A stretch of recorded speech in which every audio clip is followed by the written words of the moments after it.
గాక సమయంలో మనము ధ్యానించుకుంటూ ఉన్న కీర్తన భాగము కీర్తనల గ్రంథము 96వ కీర్తన 13 చరణాలు కలిగినటువంటి భాగం ఇది. దేవుడు ఈ అద్భుతమైనటువంటి కీర్తన ద్వారా మనందరితో మాట్లాడేటట్లు మనం ప్రార్థనాపూర్వకంగా కూర్చుందాం. సమయంలో దేవుని గురించిన కొన్ని మాటలు భక్తుడు వ్యక్తపరుస్తూ ఉన్నాడు. యెహోవా మీద క్రొత్త కీర్తన పాడుడి, సర్వ భూజనులారా యెహోవా మీద పాడుడి. యెహోవా మీద పాడుడి, ఆయన నామమును స్తుతించుడి, అనుదినము ఆయన రక్షణ సువార్తను ప్రకటించుడి. అన్యజనులలో ఆయన మహిమను ప్రచురించుడి, సమస్త జనములలో ఆయన ఆశ్చర్య కార్యములను ప్రచురించుడి. ఎందుకంటే యెహోవా మహత్యము గలవాడు, ఆయన అధిక స్తోత్రము పొందదగినవాడు. సమస్త దేవతల కంటెను ఆయన పూజ్యనీయుడు, జనముల దేవతలందరూ వట్టి విగ్రహములే. యెహోవా ఆకాశ విశాలమును సృజించినవాడు, ఘనత ప్రభావములు ఆయన సన్నిధిలో ఉన్నవి. బల సౌందర్యములు ఆయన పరిశుద్ధ స్థలములో ఉన్నవి. జనముల కుటుంబములారా యెహోవాకు చెల్లించుడి, మహిమ బలములు యెహోవాకు చెల్లించుడి. 7 చరణాలలో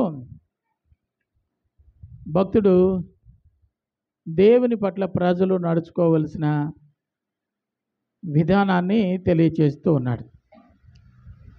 ఎందుకంటే అందరికంటే గనుడని, గొప్పవాడని తన యొక్క అభిప్రాయాన్ని వ్యక్తపరుస్తూ ఉన్నాడు.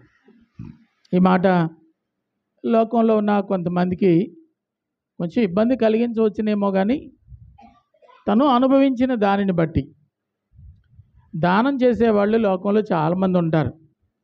కానీ నీకు కష్టకాలంలో ఎవరు దానం చేస్తారో వారినే కదా నువ్వు దేవుడిగా భావిస్తావు. ఆదుకునే వాళ్ళు ప్రపంచంలో బోలెడంతమంది ఉంటారు. ఇబ్బందులు అనుభవిస్తున్న పరిస్థితులలో నీకెవరు సహాయం చేస్తే వారినే కదా నీవు ఎక్కువగా గణపరుస్తావు. అలాగనే ఈ కీర్తనలో లోకంలో ఎంతోమంది దేవుళ్ళు దేవతలు ఉన్నప్పటికీ అందరికంటే గనుడు గనుడు గనుడు గనుడు గొప్పవాడు గొప్పవాడు గొప్పవాడని అతను ఎందుకు ఈ విధంగా ఒక ప్రత్యేకమైన రీతిలో దేవుని హెచ్చిస్తూ ఉన్నాడు, గణపరుస్తూ ఉన్నాడు అంటే తను అనుభవించాడు గనక. ఇబ్బందులలో నుంచి దేవుని అనబడిన ఈ అద్భుతమైన శక్తి ద్వారా విమోచించబడ్డాడు గనక ఆ విధంగా దేవుని గణపరుస్తూ ఉన్నాడు. ఆయనతో మనం ఏకీభవించాలా వద్దా, ఈ లోకంలో ఉన్నవారు ఏకీభవించాలా వద్దా అనేది మనం ఆలోచన చేస్తే అది వారి వారి ఇష్టములను బట్టి ఉంటుంది. నేనైతే నేను ఆరాధిస్తున్న ఈ చదువుతున్న గనుడైన దేవుని యొక్క గొప్పతనాన్ని ప్రశంసించకుండా ఉండలేనని భక్తుడు తన యొక్క అభిప్రాయాన్ని చెబుతూ ఒక 4 మాటలు చెయ్యమని చెబుతున్నాడు. ఈ విధంగా మనకు కనబడుతూ ఉంటుంది. పాడుడి, స్తుతించుడి, ప్రకటించుడి, ప్రచురించుడి అనేటువంటి మాటలు ఈ భాగంలో మనం చూస్తాం. ఏం చేయాలటండి? పాడుడి, చదవండి, ప్రచురించుడి అనే మాటలు మనకు కనబడుతూ ఉంటాయి. కాబట్టి ఇవన్నీ ఎవరు చేయాలి? మనమే చేయాలి. ఏం పాడాలి? క్రొత్త గీతము అని రాసుంది. క్రైస్తవ్యం ఆరంభించిన దినాలు మొదలుకొని ఇప్పటి వరకు కొన్ని వందల మంది భక్తులు తన హృదయంలో నుంచి పాటలు పాడారు. యేసుక్రీస్తు వారికి ముందే 1000 సంవత్సరాల క్రితమే దావీదు అనే భక్తుడు కూడా అద్భుతమైన పాటలు పాడాడు. ఈ విధంగా ఇంకా ముందుకెళ్తే భక్తులు అనబడిన వారు దేవుణ్ణి స్తుతించకుండా, పాడకుండా, ఆరాధన చేయకుండా ఉన్న పరిస్థితులు అయితే లేవు. అందరూ బలిపీఠం దగ్గర నిలవబడి పాటలు పాడిడి, కీర్తనలు పాడిరి అని ఉంటుంది. ఇలా ఇంకా ముందుకు వెళ్తే ఆది కాండంలో ఆదాము దగ్గరికి అవ్వను తీసుకొచ్చినప్పుడు కూడా అవ్వను చూసినటువంటి ఆదాము కూడా ఒక పాట పాడాడు. అదే పద్య భాగంలో రాయబడి ఉంటుంది 2వ అధ్యాయమా. నా ఎముకలలో ఎముక, మాంసంలో మాంసమా, ఇది నరులలో నుండి తీయబడి, అదే ఆ పదం అలాగే ఉంటుంది. ఆదాము ఇట్లా నేను, నా ఎముకలలో ఒక ఎముక, నా మాంసంలో ఒక మాంసం. ఇవి పాటలు రాసేటప్పుడు దాని పదాలు అలా రాస్తారు. అభిప్రాయాలు చెప్పేటప్పుడు కథలుగా చెప్పేటప్పుడు మిగతా భాగం అంతా ఎలా ఉంది, ఈ భాగము భిన్నంగా ఉంది. చదువుకున్న పిల్లలకి తెలుస్తుంది. పద్య భాగము, గద్య భాగం అని 2 రకాలు ఉంటాయి. ఆ స్టోరీ లాగా ఉన్నదానేటువంటి గద్య భాగం అంటారు. పాటలు పాడుకోవడానికి దానిని పద్య భాగం అంటారు. ఇప్పుడు పద్య భాగం అనబడినటువంటి రీతి అక్కడ కనబడుతూ ఉంది. ఆ 2 లైన్లు ఒకలా కనబడుతున్నాయి, మిగిలిన భాగం అంతా ఒకలా కనబడుతుంది. ఇలాగున మనసులో ఉల్లాసము కలిగినప్పుడు భక్తులు పాటలు పాడుతూ ఉంటారు. ఇక్కడ దావీదు చెప్తున్నాడు, ఈ కీర్తనకారుడు చెప్తున్న మాట ఏంటంటే క్రొత్త కీర్తన పాడమని చెప్తున్నాడు. అంటే నేను ఎందుకు ఈ మాటలన్నీ చెప్పాల్సి వస్తుందంటే ఆదాము మొదలుకొని యేసుక్రీస్తు వరకు యేసుక్రీస్తు వారు మొదలుకొని ఇప్పటి వరకు కొన్ని లక్షల కోట్ల పాటలు భూమి మీద ఉన్నాయి. పుస్తకాలు అమ్ముడుపోతున్నాయి, క్యాసెట్లు అమ్ముడుపోతూ ఉన్నాయి, భక్తులు ప్రశంసించబడుతున్నారు. ఆయన మీద ఈయన బాగా పాడతాడు, ఈయన మీద ఆయన బాగా పాడతాడు. ఇలాగ పాటలు పాడే వాళ్ళని గణపరుస్తూ ఉన్నారు. అయితే దేవుడు నీకు నాకు కూడా ఒక అవకాశాన్ని ఇస్తా ఉన్నాడు. అదేమిటంటే వాళ్ళు పాడిన పాటలు కాదు, నీ అనుభవంలో నుంచి నీ దేవాది దేవుని గూర్చిన పాట నువ్వు పాడమని చెప్తున్నాడు. ఉదాహరణకి ఇంటి ఇల్లాలు కసవులు తుడుచుకుంటూ రెండు అభిప్రాయాలు వ్యక్తపరుస్తారు. మొదటిది, ఉన్నా లేకపోయినా, తినినా తినకపోయినా ఆ కసవులు తుడుచుకుంటూ కూని రాగాలు తీసుకొని పని చేసుకునే వాళ్ళని చూసాం మనం. మీలో ఎంతమంది ఉన్నారో నాకు తెలియదు. ఏడుస్తూ నిట్టూరుస్తూ నా బతికి ఇలాగ అయిపోయింది, ఈ యదవను కట్టుకున్న దగ్గర నుంచే నా కొంప ఇలాగ అయిపోయింది అని చెప్పి బాధపడుతూ పనులు చేసుకునే వాళ్ళు ఉన్నారు. సరే, బాధపడుతూ పనులు చేసుకునే వాళ్ళు పక్కన పెడితే ఆనందంతో హృదయంలో నుంచి కూని రాగాలతో పాటలు పాడేటువంటి వాళ్ళని మనం ఎరుగుదాం. మనలో కూడా చాలామంది అలా పాడు. ఆ పక్కన వింటున్న మీ ఆయనో, మీ అత్తో, మీ ఆడపడుచో పాడిన కాడికి చాలే అంటారు. ఒకవేళ నీ రాగం వాళ్ళకి ఇంపుగా కనపడకపోవచ్చును, కానీ నీ హృదయంలో ఉప్పొంగుతున్నటువంటి ఆనందం నీ ఆత్మకు ఏం చేస్తుందంటే సంతృప్తినివ్వటం వల్ల అది బాగోకపోయినా నువ్వు పదే పాడుతూ ఉంటావు. ఇలా పాడడం వెనుక ఆ పాటను అభినందిస్తున్నటువంటి వారు నీ చుట్టూ ఎవరు లేకపోయినా నీ ఆత్మ ఆ ఆలాపనను అభినందించటం వల్ల నువ్వు అలా పాడుకుంటూ వెళ్ళిపోతావు. అంటే ఇది కొంచెం మీకు అర్థమవుతుందా? నా అభిప్రాయం అర్థమవుతుందా? మనం ఏమని ఫీల్ అయిపోతామంటే, నాకంటే ఎస్పి బాలసుబ్రహ్మణ్యం ఏం పోటుగాడేం కాదు, నాకంటే ఈ క్రైస్తవ పాటలు పాడేవాళ్ళు అందరూ గొప్పోళ్ళు కాదని అనేసుకొని మనమే మార్కులు వేసేసుకొని ఆ పాట ఇంకా అద్భుతమైన పాట అన్నట్టు పాడేస్తూ ఉంటాం. నేను కూడా చాలాసార్లు వీళ్ళందరికంటే బాగా పాడుతున్నానని ఫీల్ అయిపోయిన రోజులు కూడా నాకున్నాయి. అలాగని మైక్ తీసుకుని సంగీతం వాయించే వాళ్ళ దగ్గర పాడితే సూట్ అవ్వదు మన పాట. అసలు పాడమని ఆవిడ చెప్పాడండి, ఈ పాట కూని చేసి పడేశారని చెప్పేవాళ్ళు కూడా ఉన్నారు చాలామంది. ఇక్కడ దేవుడు మనకి నేర్పిస్తున్నది ఏంటంటే, నీ ఆలాపన ఇతరులు ప్రలాపనగా భావించినా కానీ నీ ఆలాపనను అద్భుతమైన సంగీతంగా భావించే దేవుడు కోరుతున్నాడు. పాడండి, స్తుతించండి, ఆరాధించండి అని. ప్రజలు మెచ్చినా మెచ్చకపోయినా, అభినందించినా అభినందించకపోయినా, దేవుని గురించి నువ్వు మనసులో ఏమనుకుంటున్నావో దానిని కీర్తన రూపంలో ఎలుగెత్తి పాడినప్పుడు ఆ పాట దేవుడు అద్భుతంగా ఆస్వాదిస్తూ ఉంటాడట. దేవునికి మహిమ కలుగును గాక. హల్లెలూయా, హల్లెలూయా, హల్లెలూయా. చాలామంది ఏమంటారండి, ఏటమ్మా అలంకారం అంటే మా ఆయనకి లేని బాధ నీకెందుకు అంటారు. ఇబ్బంది ఏమైనా ఉంటే మా ఆయన చెప్పాలి, కానీ నువ్వు ఇబ్బంది పెడితే నాకేంటి అంటారు కదా. అలాగనే నీ పాట బాగున్నా బాగోకపోయినా, అంటే ఎదుటి వ్యక్తులకు బాగున్నా బాగోకపోయినా, దేవుడు ఏం చేస్తాడు, నీ అంతరంగంలో ఉన్నటువంటి ఆనందాన్ని కొలత వేస్తాడు కనుక బాగున్నట్టుగానే తీసుకుంటాడు. అందువల్ల ఎవడో పాట పాడితే ఆ పాట నేర్చుకుందామని కాదు. నీ బాధల్లోంచి నువ్వు ఏ విధంగా విడిపించబడ్డావో, సమస్యల్లోంచి ఏ విధంగా విడిపించబడ్డావో, నీ హృదయం ఏ విధంగా ఉప్పొంగుతుందో దానిని నువ్వు పాడు పాడు పాడు. అవి దేవుని సాన్నిధ్యంలో క్రొత్త పాటలుగా దేవుడు ఆస్వాదిస్తూ ఉంటాడు. దేవునికి మహిమ కలుగునే గాక. ఇలాగ భక్తులందరూ మొదలెడితే ఎన్ని పాటలు పాటలు. ఎవరు కట్టలేని పాటలు నువ్వు కట్టగలవు. నీ అనుభవంలోంచి పుట్టుకొచ్చే ఆ వాతావరణం అంత అద్భుతమైనది అన్నమాట అండి. పరలోకానికి వెళ్ళిన తర్వాత, ప్రభు ముందుకు వెళ్ళిన తర్వాత, ప్రభు సన్నిధిలో నాకు పాటలు రావే అనడానికి లేదన్నమాట అండి. నీ హృదయములో ఉన్నటువంటి ఆ అనుభూతినే దేవుని సన్నిధిలో వ్యక్తపరుస్తూ ఉన్న ఆ అనుభవాన్ని దేవుడు ఆస్వాదిస్తూ అంటాడు.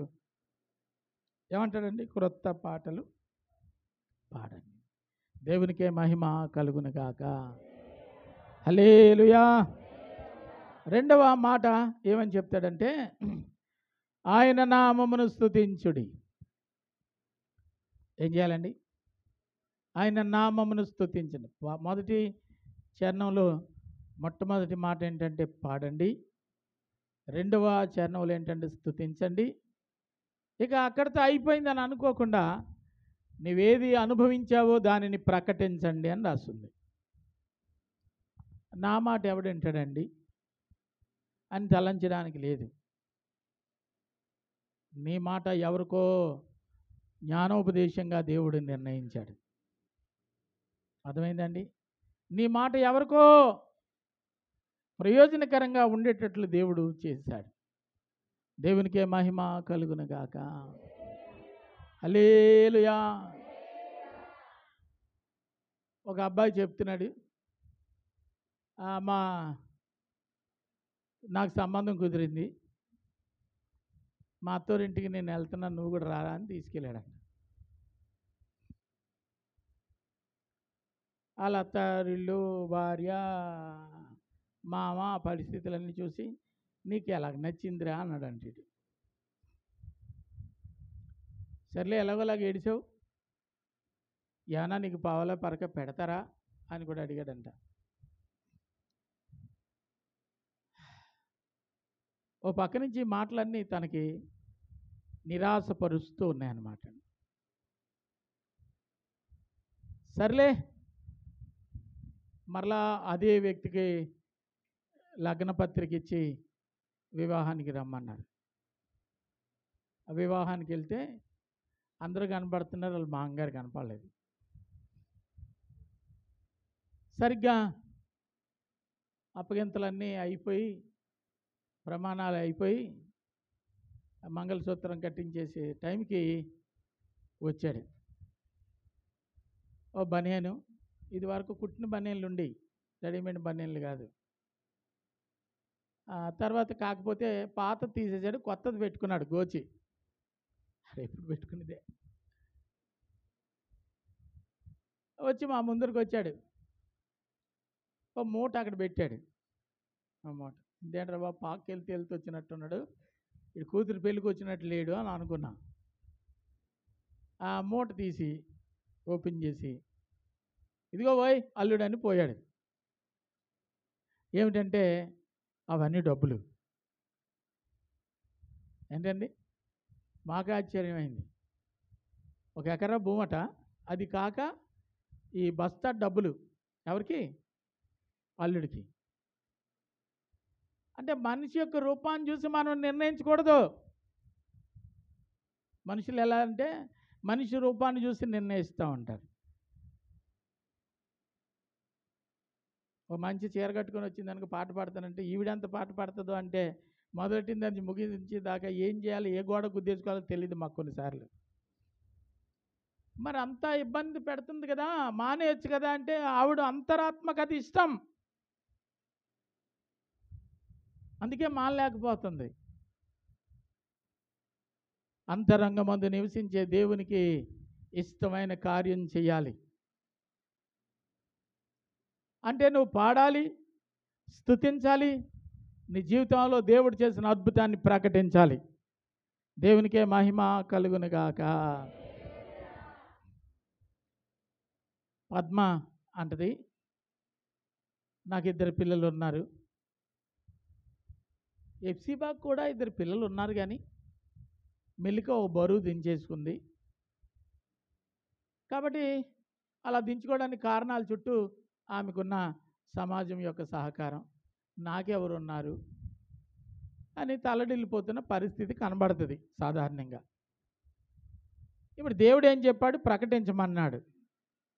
ఆదికాండం నుంచి ప్రకటన దాకా నువ్వు చదివేసి ప్రకటించక్కర్లే. నువ్వు ప్రకటించాల్సింది ఒకటి ఉంది. నా అన్నవాళ్ళు నా కూతురు వివాహానికి ఎంతగానో ఉపయోగపడతారు అని అనుకున్నాను, నా ఆప్తులైన వారు ఎంతగానో ఉపయోగపడతారు అని అనుకున్నాం. ఒక దశకు వచ్చేసరికి వాళ్ళు చేతులు ఎత్తేసారు. ఎలా అనుకున్నప్పుడు నా దేవుడే నా బిడ్డ వివాహాన్ని అనేకుల కంటే ఘనంగా చేశాడు. ఇది తల్లడిల్లిపోతున్నటువంటి ఒక తల్లికి నువ్వు చెప్పగలిగితే ఈ వార్తే శుభవార్త. నేను రోగంతో ఉన్నాను, వైద్యులు చేతులెత్తేశారు. దేవుడా దేవుడా అని దేవుని తప్ప ఇంకెవరు లేరని నేను దేవుని మీద భారం ఉంచాను. బ్రతికే లేదన్న నేను ఇప్పుడు బ్రతుకుతూ ఉన్నాను. దానికి కారణం నేను నమ్ముకొని నా దేవుడు. రోగంతో బాధపడుతూ చావు బ్రతుకుల మధ్యలో కొట్టుమిట్లాడుతున్నారని ఎవరిని గురించి నువ్వు వింటున్నావో వాళ్ళ దగ్గరికి వెళ్ళి నీవు అనుభవించిన ఈ మేళ్లను నువ్వు చెప్పటమే నువ్వు చేయాల్సిన ప్రకటన. ప్రకటించండి అంటే ఏదో ఇంక చేయక్కర్లా. ఈ ఫోన్ బాగా పనిచేస్తుంది, ఇది మీరు వాడండి, జాషువా చెప్తాడు. ఈ ప్రకటనలు కాదు దేవుడు కోరుకున్నది. ఏ ప్రకటనలు అటండి? నీవెరిగిన దేవుడు నీ జీవితంలో చేసిన కార్యాలు, నీవు అనుభవించిన ఆ గొప్ప సంఘటనలన్నిటినీ ప్రభు సన్నిధిలో ప్రకటన చేయాలి. దేవునికే మహిమ కలుగునుగాక. ప్రచురించుడి అని ఉంది కదా, ప్రచురించుడి. ఒకవేళ నువ్వు చెప్పిన సంగతులు రాబోయే తరానికి కూడా అది ప్రయోజనము అని భావిస్తే దానిని ఏం చేయాలటండి? ముద్రించాలి.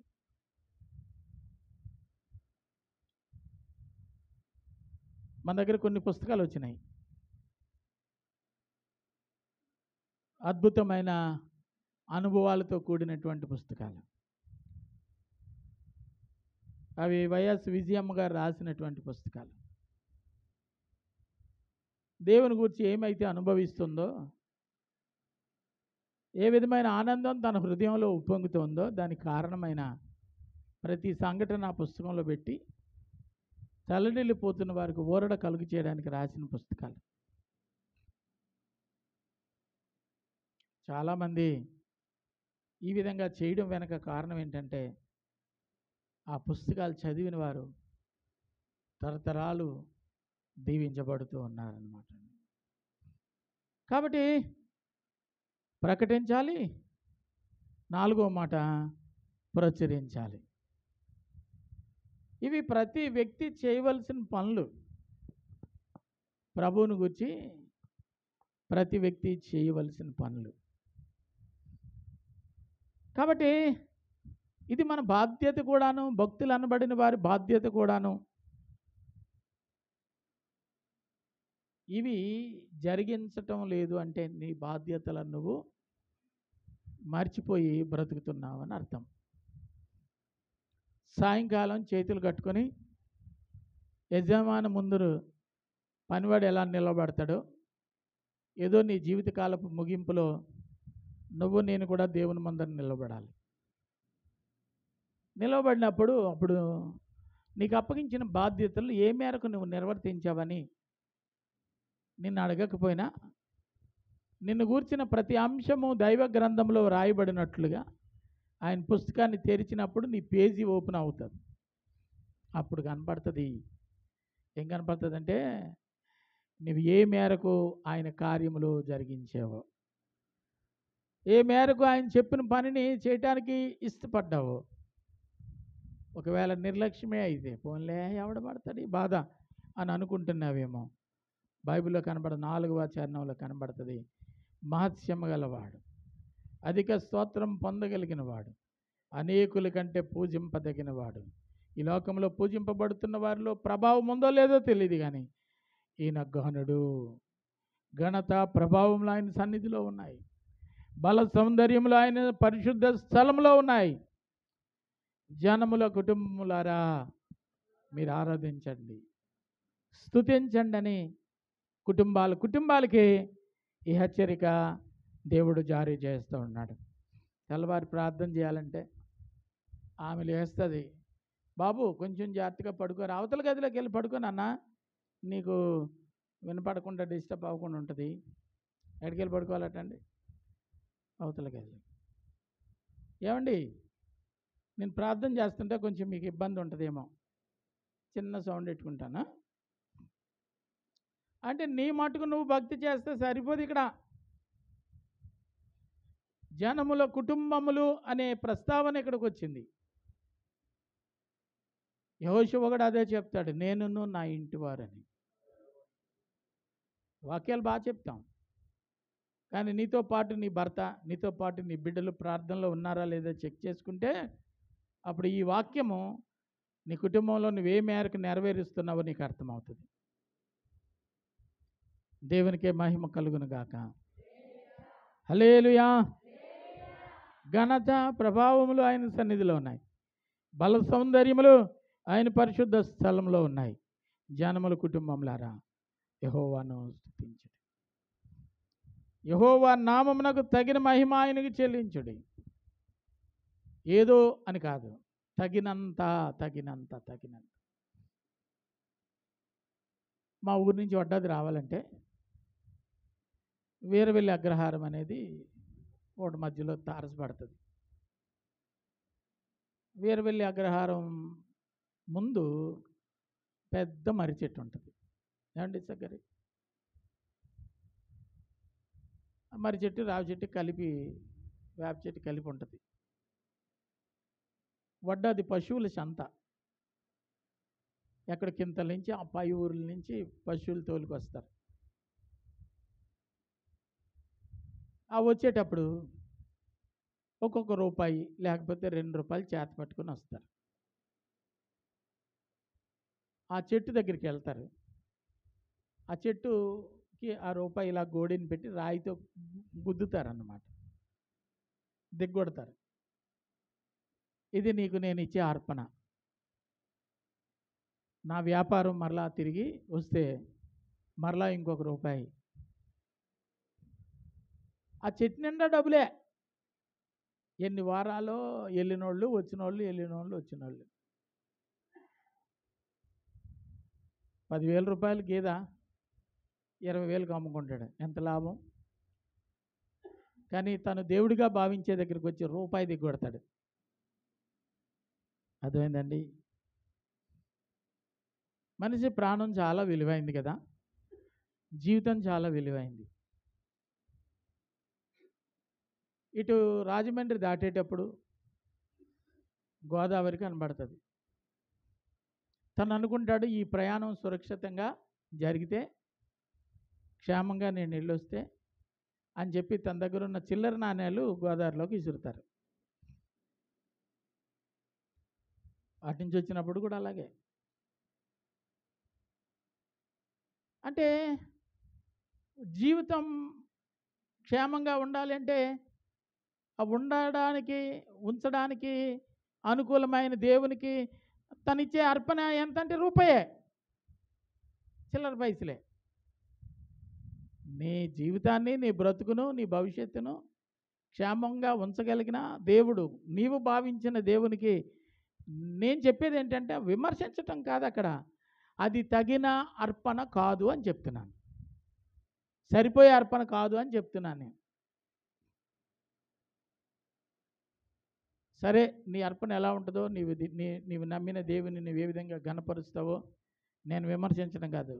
నేను చెప్తున్న మాట ఏంటంటే, ఏది దేవుడు అనబడుతుందో, ఏ దేవుడైతే నిన్ను రక్షిస్తున్నాడో, నీకు ఈరోజు మృతమైన స్థితిలో నుంచి జీవమైన స్థలంలోనికి ఏ దేవుడైతే నిన్ను నడిపించాడో అని నీవు నమ్ముతున్నావో, ఆ దేవునికి నీ జీవితం అంతా దారిపోసినా నీ రుణం తీరదు. అదే భక్తుడు అంటాడు కదా, ఏమంటాడంటే, ఆయనకు తగిన, ఆయన నామమునకు తగిన 8వ చరణంలో, ఆయన నామమునకు తగిన మహిమ ఆయనకు చెల్లించుడి. ఏమండి, తిండి వరకు వస్తే గొడ్డును చూసి దాన వేయాలి అంటారు. అర్థమైందండి. ఈ మధ్య మన సంఘస్థులే పాస్టర్ గారిని భోజనానికి పిలవట్లే. ఎందుకంటే మనిషి మామూలు కంటే పొట్ట కూడా కొంచెం ఎక్కువగా ఉంది. మనం అందరూ వండుకునేది ఇది ఒక్కడికే చాలదేమో, గొడ్డుని చూసి దాన వేయాలి, మనిషిని చూసి భోజనం పెట్టాలి. కాబట్టి ఇతనికి సంతోషపెట్టేటట్టు తిండి మనం పెట్టలేమని చాలామంది మానేస్తారు. నేను చెప్పేది ఏంటంటే, మనం ఆరాధించే దేవుడు, నువ్వు ప్రేమతో అతడు ఘనుడని ఎంచి అతని కొరకు నీవు చేసేది ఘనమైనదిగా ఉండాలని ఈ భక్తుని యొక్క అభిప్రాయం. దేవునికే మహిమ కలుగునుగాక. నైవేద్యం తీసుకుని ఆయన ఆవరణంలోనికి రండి. వచ్చేటప్పుడు పరిశుద్ధ అలంకారములు ధరించుకొని ఆయనకు నమస్కారము చేయుడి. ఇందాక 4 మాటలు చూసాం: ప్రచురించుడి, ప్రకటించుడి, స్తుతించుడి, పాడుడి అనే మాటలు 4 చూసాం. 5వ మాట కనబడుతున్నది 7వ చరణంలో కనబడేది ఏంటంటే, జనముల కుటుంబములారా యెహోవాకు చెల్లించుడి, మహిమ బలములు యెహోవాకు చెల్లించుడి. అది 5వ మాట. 6వ మాట 8వ చరణంలో కనబడుతుంది. ఆయన సాన్నిధ్యంలోనికి రండి. ఎలా అంటే పరిశుద్ధ అలంకారం ధరించుకొని రండి. అలంకారము పరిశుద్ధంగా ఉండాలి. అలంకారం అనేసరికి మనం దేన్ని భావిస్తామంటే, చెవులకు, ముక్కులకి, చేతులకి, కాళ్ళకి పెట్టుకున్న సామాగ్రినే మనం అలంకారము అంటాం. పరిశుద్ధ దేవుడు చెప్పే అలంకారము వేరు. నీకు బంగారం ఉన్నా లేకపోయినా, డబ్బులున్నా లేకపోయినా, అందరూ ధరించినట్లుగా అలంకారప్రాయమైనటువంటి వస్తువులు నువ్వు ధరించినా ధరించకపోయినా, దేవుడు కోరుకునేది ఏంటంటే పరిశుద్ధమైన అలంకరణ దేవుడు కావాలని కోరుకుంటున్నాడు. దేవునికే మహిమ కలుగునుగాక. ఎఫెసీయులకు రాసిన పత్రికలో మనుషుడు ధరించవలసిన కొన్ని వస్తువులను గురించి కనబడుతుంది అనుకుంటాను 6వ అధ్యాయంలో. మా ఎఫెసీయులకు రాసినటువంటి పత్రిక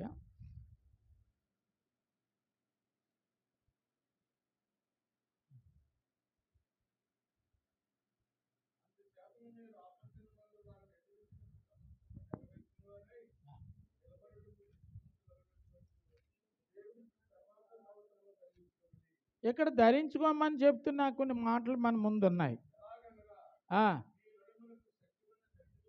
నడానికి మనం ఏం పెడతాము? వడ్డానం పెడతాం. మొన్న యానంలో పెళ్ళికి వెళ్ళాం. ఓ పెద్ద కళ్యాణ మండపం. ఆ కళ్యాణ మండపం నిండుగా జనాలు, వందలాది మంది స్త్రీలు తమను తాము అలంకరించుకొని వివాహ వేడుక దగ్గరకు వస్తున్నారు. ప్రతి ఒక్కరూ వారు అలంకరించుకున్న వస్తువులు చూస్తే కేజీ 2 కేజీలు ఉంటాయి ఒక్కొక్కరు మెడలోని, ఒంటి మీద ఉన్న బంగారపు వస్తువులు, వడ్డానాలు.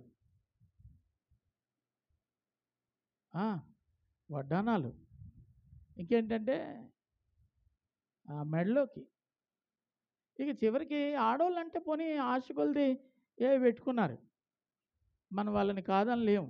ఎందుకంటే వాళ్ళకి ఇష్టం. మగోళ్ళు వేదిక మీదకి అమ్మాయి తల్లిదండ్రులు, అబ్బాయి తల్లిదండ్రులు రండి అంటే అబ్బాయి యొక్క అన్నయ్య గారు వచ్చారు. సైకిల్ చైన్ అంత ఉంటుంది, బంగారపు గొలుసు, బ్రాస్లెట్ ఉంటుందండి, మామూలుగా ఉండదు. ఇప్పుడు మీ దగ్గర ఉన్న వస్తువులన్నీ కరిగించేసి చేయించినా అంత సైజు రాదు. ఉంగరాలు ఏలు ఎంత పొడుగు ఉందో అంత పొడుగు ఉన్నాయి బొమ్మలో. ఇవన్నీ ఉత్తుతి కాదు. పద్మ మీ తాతయ్య ఒకసారి పెట్టుకొచ్చేవాడేమో అప్పుడెప్పుడు. విజయవాడ నుంచి ఒక తాతయ్య వచ్చి పెట్టుకొచ్చేవాడు. అవన్నీ మరి బంగారమో 1 గ్రామో నాకు తెలియదు, కానీ బంగారమే. అవన్నీ కలిపి కరిగించేసిన ఈయన ధరించిన మెడలో చైన్కి సరిపోవన్నమాట. ప్రైజులాడంటే పాస్టర్ గారు నా దగ్గరకు చెయ్యిస్తే నా చేతి నిండాడు ఉంగరాలే. తడిమి చూడడానికి దేవుడు నాకు అవకాశం ఇచ్చాడు అనుకున్నాను.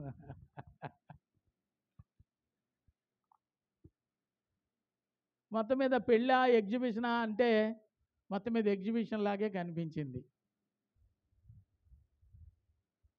లేవే అని నువ్వు బాధపడకూడదు. బైబిల్ చెప్తున్న మాట ప్రకారంగా ఒకవేళ దేవుడు నీకు ఇస్తే ఆమేన్, అనుగ్రహించును గాక. ఈ భాగంలో చూస్తున్నాము, ఇక వడ్డానాలు నక్లేసులతో దేవుని సన్నిధిలో కనిపించడం అవసరమా కాదా అనుకుంటే సరే, అవన్నీ ఉంటే ఉండని, కానీ సత్యమును నడుమునకు దట్టిగా ధరించుకొని దేవుని సన్నిధిలోనికి రావాలి. సత్యాన్ని సంత వీధుల్లో అమ్మేయకూడదు. సత్యము యథార్థత, సత్యము నడుమునకు కట్టుకొని రావాలి. ఒక్క నిమిషం. పిలాతు ముందర ఆయన చెప్తాడు సత్యం అంటే ఏంటి అని. పిలాతు అడుగుతాడు కదా. యోహాను భక్తుడు చెప్తాడు, నేనే మార్గమును సత్యమును జీవమునై ఉన్నాడు. సత్యమై ఉన్న క్రీస్తును ఏం చేయాలటండి? విడిచిపెట్టకుండా నువ్వు ధరించుకొని దేవుని సన్నిధిలోనికి రావాలి. గుడిలో కాదు, దేవుడు నీలో నీతో ఎప్పటికీ ఉండే ఒక అనుభూతిని నీవు కలిగి ఉండాలి. సత్యవంతుడైన దేవా అని ఆకాశం కాసి నువ్వు చూడకూడదు. ఇంకా నీలో నీవే. ఈ మధ్య ఇయర్ ఫోన్లు వచ్చేసి నాకు ఇయర్ ఫోన్లు ఇంత మంచి అప్డేట్గా ఉన్నాయని నాకు తెలియక నేను ఒకసారి కారులో వెళ్తూ నా పక్కన ఎంత చక్కటి కుర్రోడు, పిచ్చి వచ్చేసింది, అలా పోతున్నాడు మాట్లాడుకుంటూ, అతనే మాట్లాడుకుంటూ పోతున్నాడు. ఎక్కడున్నారు పాస్ గారు? పిచ్చి కాదు, ఇయర్ ఫోన్లో మాట్లాడుకుంటున్నాడు, ఫోన్లోనే మాట్లాడుతున్నాడు. ఇది వరకు అలా మాట్లాడుతున్నాడంటే మెల్లో తగిలించుకొని ఆ వైర్ తోకొచ్చి జేబులో ఎక్కడో పెట్టుకుని ఉండేది. ఇప్పుడు అలా కాదట, కనబడే చెవులో పెట్టుకున్నట్టు కూడా కనబడదు. వైఫై మాట్లాడుకుంటే చేతులు ఊపుతున్నాడు, కాళ్ళు ఊపుతున్నాడు. ముందు ఎవడు మనిషి కనబడ్డం, వెనకనే ఎవడు మనిషి కనబడ్డం. ఎంత మంచి కుర్రోడు పిచ్చోడు అయిపోయాడు, అయ్యో అనుకున్నా. దేవుని పిల్లలమైనటువంటి మనం, మన దేవుడు మనతో ఉన్నప్పుడు మనం అలాగ దేవునితో మనం ఆనందిస్తూ మాట్లాడుకోగలిగిన అనుభూతిలోనికి మనం రావాలి. అమ్మా మా మనవరాలకు పెళ్ళి అయ్యేటట్టు ప్రార్థన చేయమ్మా అని ఎవరైనా నీ దగ్గరికి వచ్చారనుకోండి, శుక్రవారం నేను ఉపవాసం ఉంటాను, అప్పుడు చేస్తానులే అనడానికి లేదు. నీవు కలిగి ఉన్న నీ దేవునితో తక్షణమే, ప్రభువా ఆవిడేం చెప్తుందో వింటున్నావు కదా, ఆమెకు నీ అవసరం ఉంది. రక్షింపబడాలంటే, ఆమె విశ్వాసిగా మార్చబడాలంటే ఈ కార్యం చేయని నీతో ఉన్న నీ దేవునితో చెప్పేటంత చనువును నువ్వు ఈ దినాల్లో కలిగి ఉండాలి. సాధ్యమవుతుందా? సాధ్యమవుతుందా? నడుమునకు సత్యము, ఇంకా ఏంటండి, నీతి అని మైమరువు, పాదములకు సమాధాన సువార్త వలనైనా సిద్ధ మనస్సును జోడు. ఇవన్నీ కాక విశ్వాసం అనే డాలు ధరించుకోండి. ఎందుకంటే దుష్టుడు ఏ సమయంలో మీ మీద దాడి చేస్తాడో తెలియదు కనుక ఇవన్నీ మీరు కలిగి ఉండాలని భక్తుడు తన అభిప్రాయాన్ని వ్యక్తపరుస్తూ ఉన్నాడు.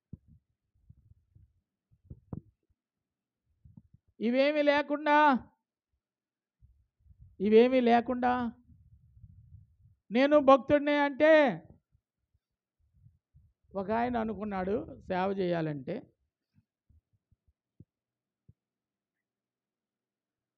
పాస్టర్ గారిని చూసుంటాడు, సంఘాలను చూసుంటాడు, అక్కడికి వస్తున్న భక్తుల యొక్క తాకిడిని చూసుంటాడు.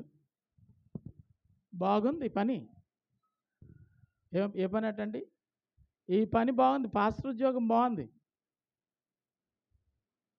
అని చెప్పి పాస్టర్ అయిపోవాలంటే ఏం చేయాలో మనం గమనించాలని చెప్పి అలా గమనిస్తూ ఉండగా అతనికి ఒకటి అర్థమైంది. తెల్ల బట్టలు ఒకటి ఉండాలి, పుస్తకంలో రాసుకున్నాడు. ఏముండాలటండి సమయల్ గారు? తెల్ల బట్టలు ఉండాలి. ఇంకా ఏముండాలని ఆలోచిస్తే క్యాష్ బ్యాగులు పెట్టుకుంటున్నారు, బైబిల్ బ్యాగ్ పాస్టర్ గారు. అలా కాకుండా కొంతమంది పొడవుగా ఇక్కడి నుంచి ఇక్కడ వరకు తగిలించుకున్న సంచులు ఉంటున్నాయి, అలాంటి సంచి ఒకటి కొనుక్కోవాలి. ఇంకా ఏమేమి ఉండాలని అనుకుంటున్నాడో కనబడినవన్నీ కొనుక్కొని, మేము సేవకులమే, చెప్పండి, మేము సేవకులమే, ప్రియులారా మీలో ఎవరికైనా రోగం ఉంటే మేము ప్రార్థన చేస్తాము, మీరు ఏదైనా చీడ దుష్ట శక్తుల చేత పీడించబడితే మేము విడుదల ప్రకటిస్తాము. ఈదిలో వెళ్తా ఉంటే ఒక అమ్మ వచ్చింది, అమ్మా బాబు అయ్యా అయ్యగారు మా కూతురికి దెయ్యం పట్టింది, మీ వల్ల అవుతుందేమో రండి. అదెంత మాత్రం, ఎక్కడా నీ కూతురు? గదిలో ఉందయ్యా. వెంటనే గదిలోనికి వెళ్ళారు. వీళ్ళు ఏం చేస్తున్నారు ఎదుటోళ్ళకి తెలియకుండా ఉండడం కోసం వాళ్ళే గడియ పెట్టుకున్నారేమో నాకు తెలదు. వెళ్ళిన వాళ్ళు 5 నిమిషాలు కూడా లోపల లేరు. 2.5 నిమిషాల్లో వాళ్ళు ధరించిన గుడ్లన్నీ పీలికలైపోయి గుమ్మంలో కాదు వాకిట్లో పడ్డారు ఇద్దరు పాస్టర్ గారులు. ఎక్కడ పడ్డారండి? వాకిట్లో పడ్డారు.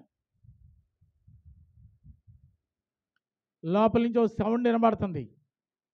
మాకు పౌలు తెలుసు, శీలా తెలుసు, దొంగముండా కొడుకులారా మీరు తెలుసు అనే మాట వినబడింది.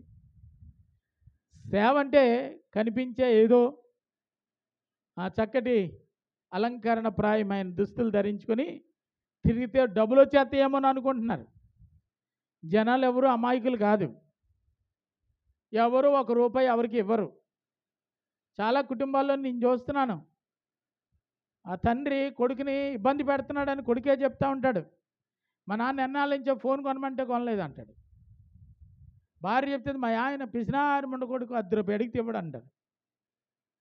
కొంతమంది భర్తలు చెప్తారు, మా ఆవిడ చాలా పిసినారిది అంటారు. ఇలా ఎవరి మట్టుకాలు గుత్తంగానో బత్యాన్ని కాపాడుకుంటూ ఉన్న కాలంలో ఈరోజు మందిరాల్లో అనేక మంది వచ్చి విరివిగా వారి యొక్క అర్పణలు ఇస్తున్నారంటే వాళ్ళని ఎవరు మోసం చేస్తే ప్రలోభ పెడితే ఇచ్చేది కాదు. ఈ ఊరు వచ్చిన దగ్గర నుంచి నేను చెప్తున్నాను, ఒకవేళ అలాంటి మోసపు మాటలు చెబితే ఆ మోసపు మాటల్లో పడిపోయేటంత అమాయకులు కాదు మీరు, ప్రపంచంలో ఉన్న విశ్వాసులు. మరి ఎందుకు అక్కడ విరివిగా విరాళాలు వస్తున్నాయి అంటే వారి సమస్యల నుంచి నిజంగా విడుదల పొందారు కనుక, ఆపదల్లోంచి తప్పించబడ్డారు కనుక, ఒంటరితనంలో చావు తప్ప వేరొక బ్రతికే నాకు లేదనుకున్న వాళ్ళకి బ్రతుకు మీద ఆశ దేవుడు కల్పించాడు కనుక ఆ పరిచర్యలో వారు విస్తారంగా దేవునికి కానుకలు అర్పించి వారి యొక్క భక్తి భావాన్ని ప్రదర్శించుకుంటూ ఉన్నారు. ఈరోజు ఒక 1000 రూపాయలు ఒక వ్యక్తి ఇవ్వటం అనేది అంత సామాన్యమైన సంఘటన కాదు. దేవుడు ఎంతో తనను ఒప్పిస్తేనే తప్ప మాయ మాటలు చెబితే ఇంకో గంట ఎక్స్ట్రా ఆరాధనలో కూర్చోబెట్టి పౌలు రాజా నిన్ను ఆశీర్వదిస్తున్నాను, సాయంకాలానికి నువ్వు కోటీశ్వరుడు అయిపోతావు అంటే 100 కూడా రాలదు అక్కడ. ఇది చింత చెట్టు లాంటిది, మొలక చెట్టు అయితే ఊపితే రాలుతాయి. అంత ఆసామోసిగా ఏమీ మనుషుల మాటల వల్ల రాలిపోయేది కాదు. ఓసారి ప్రకాష్ పాస్టర్ గారు ఒక కథ చెప్పారు, కథ కాదు జరిగిన అనుభవం చెప్పారు. కొత్తగా నేను కూడా సేవలోకి వస్తానండి అయ్యగారు అన్నాడంట. అయితే రా అన్నాడు. ఇద్దరు కలిసి ఆ వీధిలోనికి వెళ్ళారు. మార్తమ్మ గారి ఇంటికి వెళ్ళారు. మార్తమ్మ గారి ఇంటికి వెళ్ళేసరికి మార్తమ్మ గారు ఇంట్లో ఏదో గొడవ జరుగుతున్నట్టుంది, బయటికి తలుపులు వేసేసి ఉన్నాయి. ఈ పాస్టర్ గారు బండి మీద ఉండి మరో వెళ్ళి తలుపు కొంచెం తోసి చూడు అన్నాడంట. ఇలా తలుపు తీయగానే మరసం విసిరేసిందంట ఆవిడ. ఈ బుర్రకు తగిలేసిందంట. అయ్యగారు దెబ్బ తగిలేసిందండి అని పరిగెట్టి వచ్చాడు. ఇదేంటంటే ఇలాగ జరిగింది, నాకెందుకు ఇలా జరిగింది అంటే ఇవన్నీ మాకు చిన్నప్పుడు జరిగిపోయినారా, ఇవన్నీ మాకు కూడా జరిగినాయి.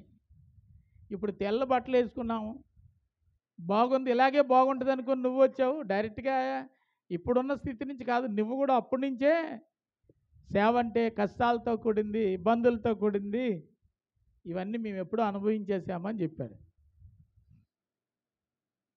నేను చెప్తున్న మాట ఏంటంటే నీ దేవునితో నీవు మమేకం అయిపోతే నీ దేవుడు నిన్నేం చేస్తాడంటే విడువక ఎడబాయక. ఆయన అంటాడు, ఇప్పుడున్నవైనను రాబోచున్నవైనను ఈ క్రీస్తు ప్రేమ నుండి మనల్ని ఎడబాపలేవు. అంత సన్నిహితమైన అనుబంధాన్ని కలిగి ఉండాలి. దావీదు కూడా చెప్తాడు, ప్రభువా నా ప్రాణము నిన్ను అంటి వెంబడిస్తూ ఉంది. అలా ఉండాలి. దేవునికే మహిమ కలుగునుగాక.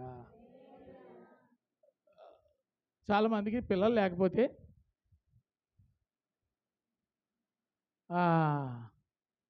వాళ్ళు ఒక రథం చేయిస్తారు పెద్దలు. ఏం చేస్తారట, ఒక కొత్త పంచి తీసుకొచ్చి భార్యాభర్తలు నిలబెట్టేసి ఎదురెదురుగా నిలబెట్టి కట్టుకెట్టేస్తారట పుల్లల మోపులాగా. అదో రథం నిలబెట్టేసి నీటిలో ముమ్మారు మొలగమంటారంట కట్టుకెట్టేసి. తర్వాత పిల్లలు కలుగుతారట. వాళ్ళ ఆలోచన. నేను విమర్శించడం కాదు, కానీ అది ఒక రకమైనటువంటి ఎఫెక్షన్ కోసం వాళ్ళ మధ్యలో ఇటువంటి పద్ధతులు కొంతమంది చేస్తారు. ఒకవేళ అది నిజమైతే, అదేవిధంగా నీ దేవునితో నువ్వు అంటుకట్టబడి ఉంటే, నీ దేవుడు నీవు అంటుకట్టుకొని ఉంటే, అంత సమీపంగా ఉన్న దేవుడు నీ బ్రతుకులో ఉన్న చీకట్లను చూస్తూ ఊరుకునేవాడు కాదు, వాటిని ఆయన పారద్రోలేవాడు. ఒకవేళ ఆ పద్ధతి బాగుందంటే ఆ పద్ధతి మనం ఎందుకు అప్లై చేసుకోకూడదు? భక్తుడు అదే అంటాడు, నా ప్రాణం నిన్ను అంటి వెంబడి.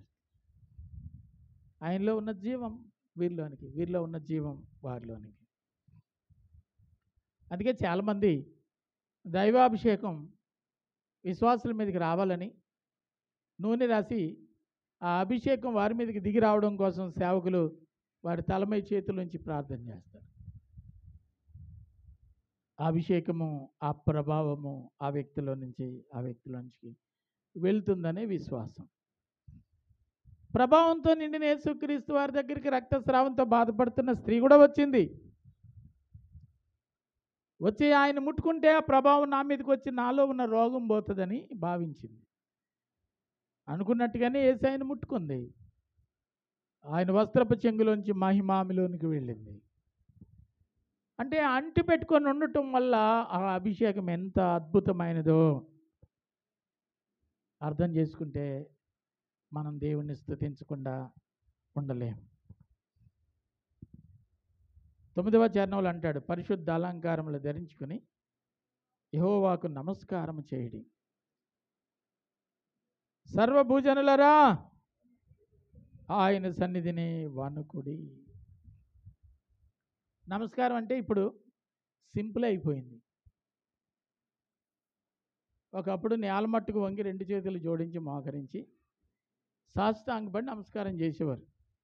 నేను కూడా చిన్నప్పుడు ఏజెన్సీలో ఉన్నప్పుడు ఒక ఊరు నుంచి ఒక ఆయన వచ్చేటప్పుడు వాళ్ళు సూట్లు వేసుకుంటారు. ఊరు వెళ్ళేటప్పుడు సంకలో గొడుగు ఉంటుంది, పైన సూట్ ఉంటుంది, కిందన గోచు ఉంటుంది.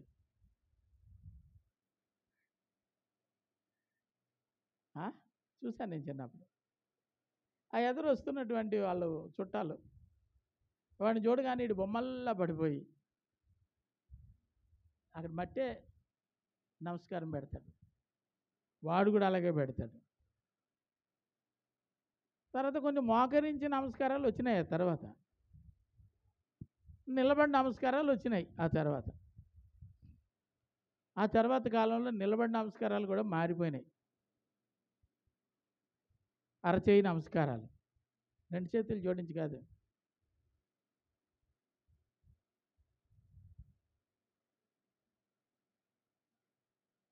ఆ చేయి కాస్త ఇప్పుడు పైకి వెళ్ళి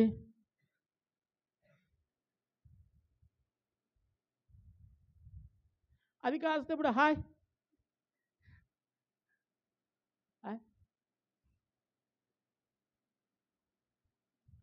నమస్కారాలు మారిపోయినాయి. ఇప్పుడున్న కాలంలో ప్రజలు నమస్కారం అంటే ఇదే నమస్కారం అని అనుకుంటారేమోనని ఇలాంటి నమస్కారాలు కాదు, వణుకుతూ ఆయన సన్నిధిలో భయపడుతూ పూర్వపు విధేయతతో కూడిన నమస్కారము ఆయన సన్నిధిలో చేయాలి. 9వ ఆయనకి అవి కావాలి, ఇవి కాదు. Jesus hi, my lord hi.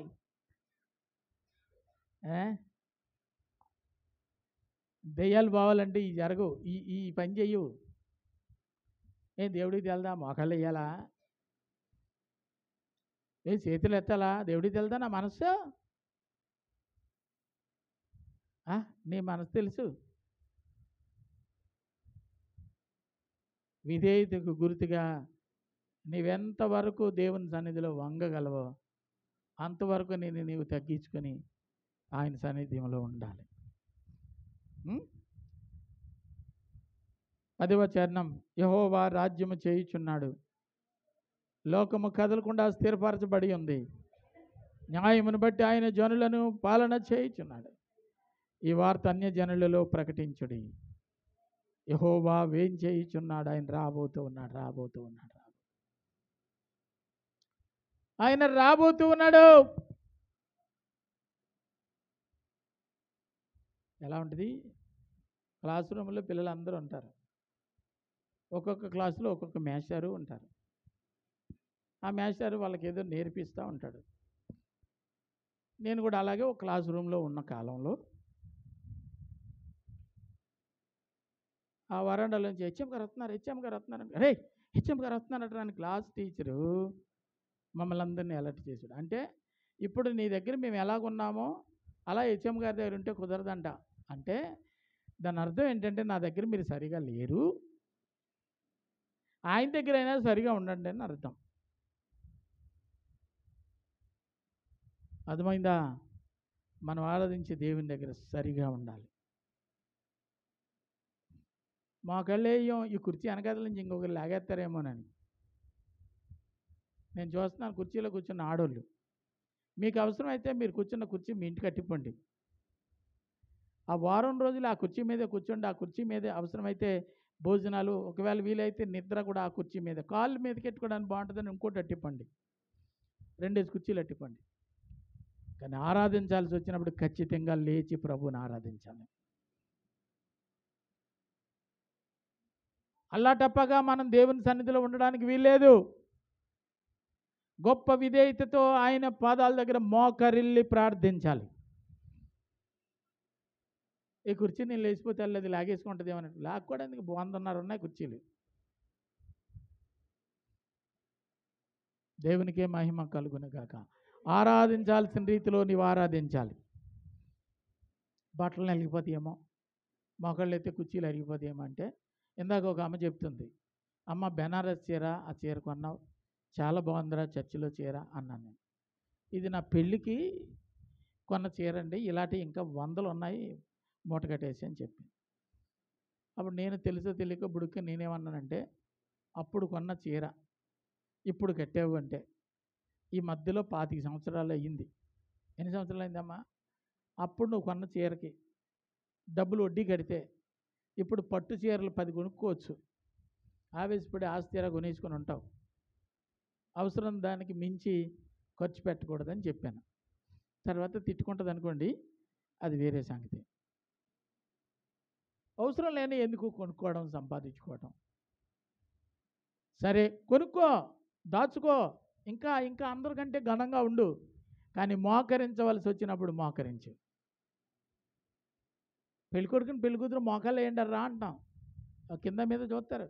మేము వేసుకున్న సూటు ఎంత ఖరీదో మీకు తెలుసా? కుట్టిన టైలర్ ఎలాంటోడో తెలుసా? మోకాలు వేయమంటారా? అమ్మా ఈ పెళ్ళికూతురిని చీర కట్టించి రండి అంటే వాళ్ళు మేనత్త కట్టించిందంట చీర. ఇప్పుడు చీర కాదు ఇంపార్టెంట్. ఇప్పుడు ఇదివరకు అలంకరించే వాళ్ళని ఏమంటారండి? ముస్తాబు చేస్తారు, పెళ్ళికూతురిని ముస్తాబు చేస్తారు. ఏమంటారు? బ్యూటీషియనా? అప్పుడు బ్యూటీషియన్తో పాటట ఇప్పుడు ఇంకొక సిస్టమ్ వచ్చింది. చీర మనం ముందు ఇచ్చేస్తే ఎక్కడ పైట్ చెంగులో ఎక్కడ కుర్చీలో అన్ని మడతలు ఎట్టేసి అలాగే తీసుకొచ్చి అంటించడం అంట మనిషికి. కుర్చీల దగ్గర దోపేయడం, పైట్ చెంగు దగ్గర ఎలా మీద కట్టడం, మళ్ళీ తిప్పడం. అది ఎలా ఉంటుందంటే మొత్తం మనిషిని దొంగడు పెట్టి ఇస్త్రీ చేశారా అన్నట్టు ఉంటుంది. ఇంకా అలా ఎలా ఉండాలంటే ఆర్సీఎం సిస్టర్ గారి లాగా ఇంకా అలా నిలబడి, మా పాస్టర్ గారు కూడా ఒక ఆయన ఉన్నాడు, అలాగే నడుస్తున్నట్టు. చిన్ని చెప్తుంది అప్పుడప్పుడు. ఆయన జర్మనీ వెళ్ళి నటక నేర్చుకున్నాడు, తెలియదా మీకు పాస్టర్ గారు అని. మా పాస్టర్ గారు జర్మనీ వెళ్ళి నటక నేర్చుకోండి, నీకెక్కడ తెలిసిందమ్మా అన్నాను. అన్నవా లేదా? చెన్నాళ్ళ క్రితం, 15 సంవత్సరాల క్రితం అలాగ అనింది. ఈ పాస్టర్ గారికి అన్నీ ఎలా జ్ఞాపకం ఉంటాయి, అన్నీ అలాగే జ్ఞాపకం వచ్చేస్తాయి నాకు. పొరపాటున అనేసి లేదనకండి, అంతా ఫీడ్ అయిపోయి ఉంటుంది నా దగ్గర. కావాలంటే అడగండి, చిన్ని అన్నది లేదు. అన్నవా లేదా? అన్నది నాకు తెలుసు. ఆయన జర్మనీ వెళ్ళి శబ్దం రాదండి, ఇలాగ నడుస్తాడు, ఇలా నడుస్తాడు.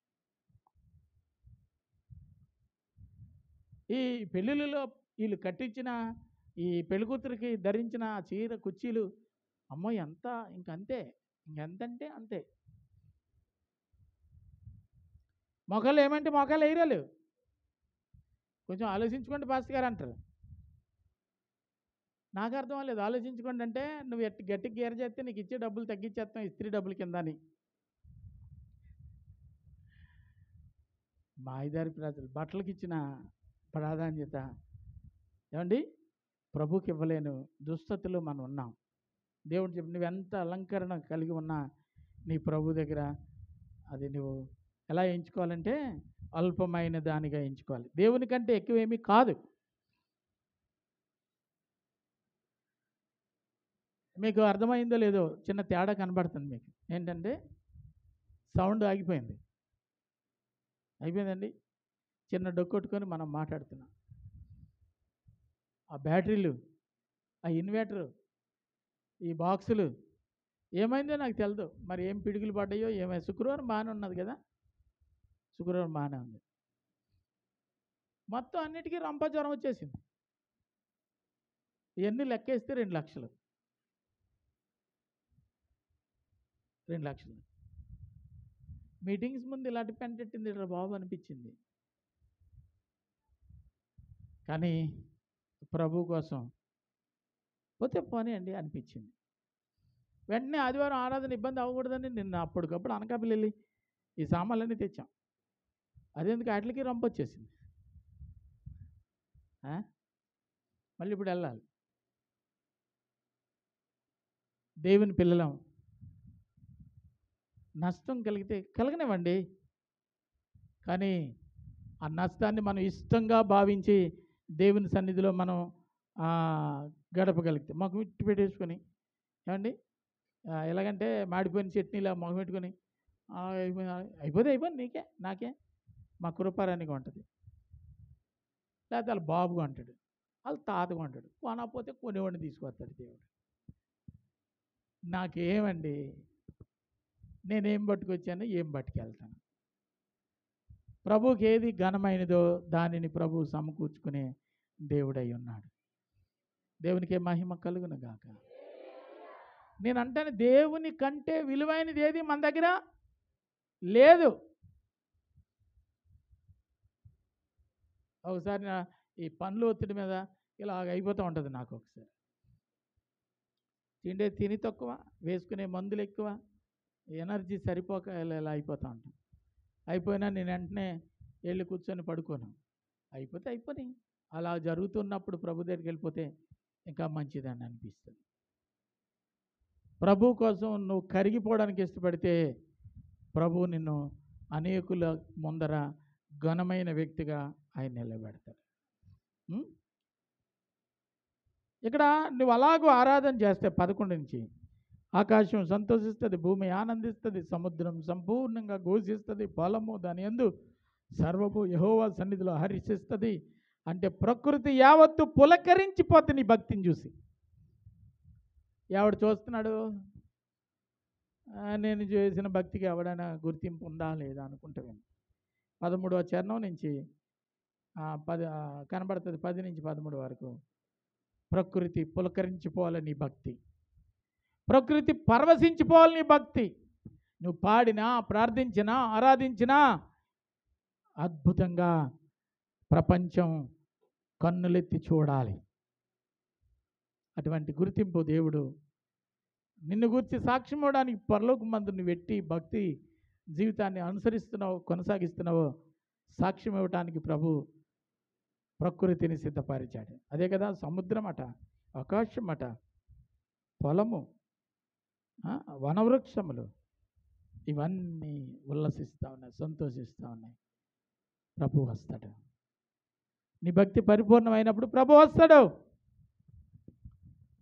ఆయన వచ్చే విధంగా, మనల్ని మెచ్చే విధంగా మన భక్తి జీవితం ఉండేటట్లు మనల్ని మనం సిద్ధపడదాం. మనం కలిగి ఉన్నది ఏది మనం సంపాదించుకున్నది కాదు, అది ప్రభు మనకు అనుగ్రహిస్తేనే ఈరోజు మనం వాటిని అనుభవిస్తూ ఉన్నాం. దేవుని పిల్లలుగా దేవుని సన్నిధిలో అనుగ్రహించిన దానిని బట్టి మురిసిపోవద్దు. ఇంకా నీకు ఉత్తమమైనది, ఆయనకు అనుకూలమైనది ఆయన నీకు అనుగ్రహించేవాడై ఉన్నాడు.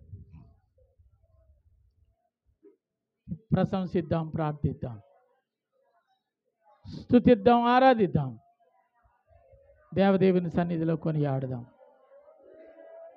మహిమ ఘనత ప్రభావములు దేవునికే.